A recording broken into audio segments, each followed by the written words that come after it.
మన cinema pan India range లో prove చేసుకొని గ్లోబల్ మార్కెట్ వైపు దూసుకుపోతున్న సక్సెస్ రేట్ పరంగా మాత్రం ఇంకా తడబడుతూనే ఉంది. కనీసం నెలకు ఒక్క హిట్ కూడా వెండితెర మీద కనిపించే పరిస్థితి లేకపోవడంతో అదర్ లాంగ్వేజ్ మూవీస్ వైపు చూస్తున్నారు మన ఆడియన్స్. దీంతో హాలీవుడ్ సినిమాలకు మన మార్కెట్ లో మంచి ఆదరణ లభిస్తోంది. Hollywood top star Brad Pitt హీరోగా తెరకెక్కిన లేటెస్ట్ మూవీ F1 రేసింగ్ నేపథ్యంలో తెరకెక్కిన ఈ యాక్షన్ థ్రిల్లర్ మూవీని ఇండియాలోనూ భారీగా రిలీజ్ చేశారు. ముఖ్యంగా రీజనల్ లాంగ్వేజెస్ లో రిలీజ్ కావడంతో భారీ వసూళ్లు సాధిస్తుంది F1.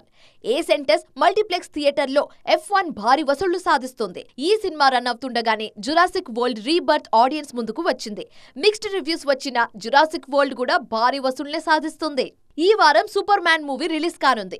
ఆల్రెడీ అడ్వాన్స్డ్ బుకింగ్స్ లో జోరు చూపిస్తున్న ఈ సినిమా ఏ మాత్రం కనెక్ట్ అయినా భారీ వసూళ్లు సాధించడం ఖాయంగా తెలుస్తోంది. దీనికి తోడు తెలుగులో స్టార్ హీరోల సినిమాలు ఏవి బరిలో లేకపోవడం కూడా సూపర్ మ్యాన్ కు కలిసొచ్చే అంశం.